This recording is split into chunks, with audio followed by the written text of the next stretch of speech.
तो hey guys, one piece का chapter number 1162 के स्पॉयलर्स आ चुके हैं और ये स्पॉयलर्स भाई बहुत ज्यादा ही खतरनाक होने वाले हैं, क्योंकि भाई इस स्पॉइलर के अंदर हम फाइनली गॉड वैली के अंदर फाइट को देखने वाले हैं। तो बिना किसी देरी के भाई स्पॉइलर को एक्सप्लेन करना शुरू करते हैं। अपने स्पॉइलर की शुरुआती रॉक्स से होता है और यहाँ पर हमें पता चलता है कि रॉक्स ने फाइनली अपने बच्चे मतलब ब्लैक बियर्ड और अपने वाइफ एरिस को बचा लिया है और उनको यहाँ से स्केप करने के लिए हेल्प किया है। और इसके बाद हमें पता चलता है जो रॉक्स की वाइफ होती है एरिस, वो रॉक्स को कहती है इसके बाद वो उससे ना लुलूसिया किंगडम में मिले। और यहाँ पर एरिस ने लुलूसिया किंगडम को जिक्र किया है और इसी लुलूसिया किंगडम को ईमू ने भाई अपने वेगापन के वेपन से खत्म कर दिया था, जहाँ पर अपना सावो भी फंसा हुआ था। और उसी लुलूसिया किंगडम को अपने भाई एरिस और अपने जो रॉक्स वगैरह से ना जोड़ा भी जा रहा है। तो शायद ही हमें इसी गॉड वैली इंसिडेंट के अंदर या फिर इसके बाद ही हमें पता चले कि ईमू यार रियल में ना लुलूसिया किंगडम को क्यों डिस्ट्रॉय करा था, क्योंकि हमने एनीमे में देखा था कि भाई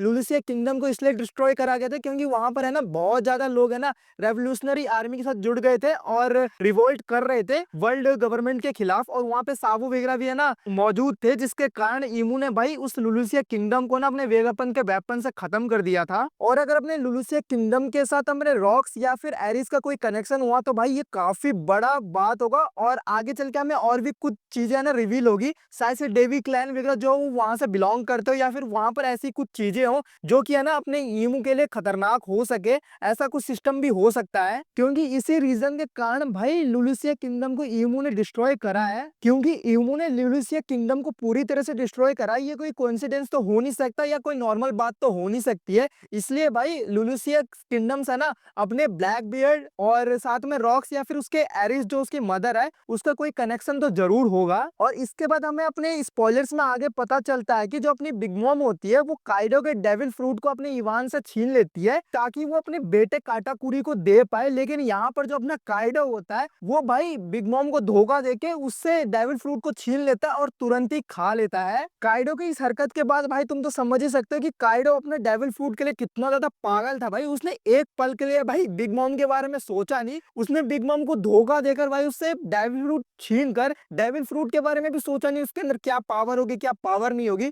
उसने सीधा उसको खा लिया। और इसके बाद हमें स्पॉयलर्स में पता चलता है कि जो अपना रॉक्स होता है वो अपने गार्लिंग को भाई पेल देता है, मतलब हरा देता है। और यहाँ पर भाई स्पॉयलर्स के अंदर ये बहुत ही सिंपल वे में लिखा गया है कि रॉक्स डिफीट्स गार्लिंग। मतलब भाई यहाँ पर ओडा सन से क्या बताना चाहते हैं कि रॉक्स के मुकाबले कोई है नहीं क्या। गार्लिंग को भाई इतना ज्यादा हाइप किया जा रहा था कि गॉड वैली का जो क्या कहते हैं उसको हीरो है या फिर जो गॉड वैली का विनर है वो अपना गार्लिंग है, उसने पूरा ना भाई तबाही वगैरह मचा दिया था। और यहाँ पर भाई हम देख रहे हैं कि रॉक्स ने उसको भाई चुटकी में ही पेल दिया है। लेकिन यार स्पॉइलर के अंदर इसको काफी सिंपल वे में लिखा गया है। जब चैप्टर आएगा, जब हम पैनल देखेंगे ना, तब भाई हमें पता चलेगा कि ये फाइट इतनी ज्यादा इंटेंस थी या फिर नहीं, या फिर रॉक्स ने सही में इसको बस है ना वन शॉट करके पेल दिया। क्योंकि यार हमने यहाँ पर देखा भी है जो अपने रॉजर पायरेट्स हैं, यहाँ पर यार रॉजर पायरेट्स अपने प्राइम में भी नहीं है मेरे हिसाब से, क्योंकि रॉजर्स को हमने खुद ही पिलते हुए देखा है। तो भाई वहाँ के मतलब रॉजर पायरेट्स के जो बंदे हैं जो रेलिक वगैरह है वो गॉड नाइट्स के मेंबर जो अभी प्राइम में भी नहीं है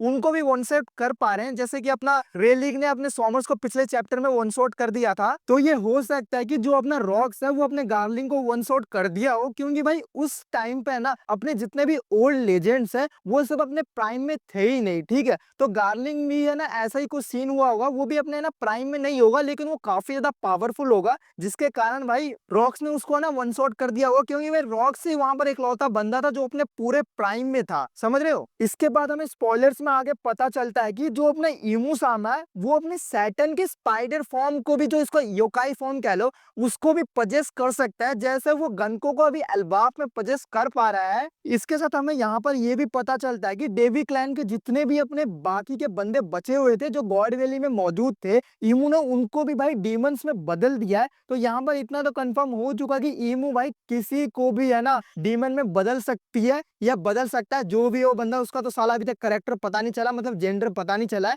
वो, लेकिन यहाँ पर किसी को भी डीमंस में बदल सकती है। इवन डी क्लैन के मेंबर को भी यहाँ पर है ना वो भाई डीमंस में बदल सकती है। और जैसे कि हमें पता है कि भाई डी क्लैन के मेंबर से अपने वर्ल्ड गवर्नमेंट की कितनी ज्यादा फटती है, पर ईमू जो है वो डी क्लैन के मेंबर्स को भी डीमंस में ट्रांसफॉर्म कर सकती है। तो भाई ये काफी ज्यादा ह्यूज रिवील भी है और काफी ज्यादा शॉकिंग बात भी है। लेकिन सोचने वाली बात यहाँ पर ये भी है, अगर ईमू अपने है ना डी क्लैन के के मेंबर्स को भी अगर डीमंस में बदल सकती है तो वो रॉक्स को भी बड़े आराम से बदल सकती है। तो यहाँ पर भाई गॉड वैली में ऐसा सीन हुआ क्या कि भाई रॉक्स भी यहाँ पर है ना मारा गया, क्योंकि भाई सैटर्न को है ना यहाँ पर अपने ईमू ने कंट्रोल पूरी तरह से कर लिया है। और भाई रॉक्स को तो पता है भाई सैटर्न सूटन और ईमू सब के बारे में, पर बाकी के अदर जितने भी पायरेट्स हैं, मरीन्स हैं, उनको इसके बारे में कुछ भी आइडिया नहीं है। तो यहाँ पर ऐसा सीन हुआ क्या कि भाई अपने रॉक्स को पिलना पड़ा और गॉड वैली इंसिडेंट के हीरोज के नाम पे हमें गार्प को बताया गया और साथ में अपने गोल्डी रॉजर के बारे में बताया गया कि इन दोनों टीम अप वगैरह करा और रॉक्स को पेल दिया। जबकि भाई गॉड वैली में अपनी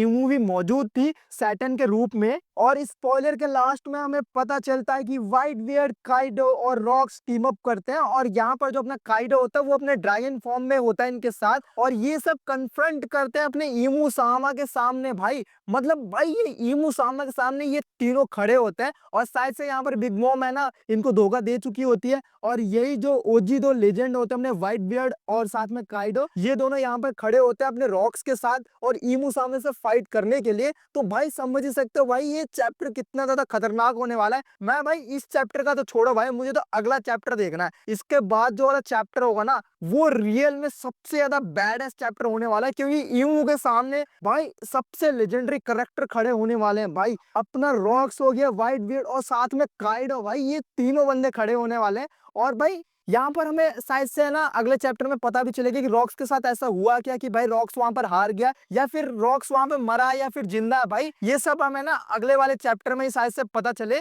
तो देखते हैं भाई अगला वाला चैप्टर कैसा होता है कैसा नहीं। फिलहाल के लिए ये जो चैप्टर भाई वो तो भाई बहुत ज्यादा बैड होने वाला है, क्योंकि स्पॉइलर इतना ज्यादा बैड है। तो भाई बस आज के वीडियो के लिए इतना ही, मिलते हैं अगले वीडियो में। अगर आपको वीडियो पसंद आई होगी तो प्लीज वीडियो को लाइक करना, शेयर करना, साथ में चैनल को सब्सक्राइब कर देना। Thank you guys.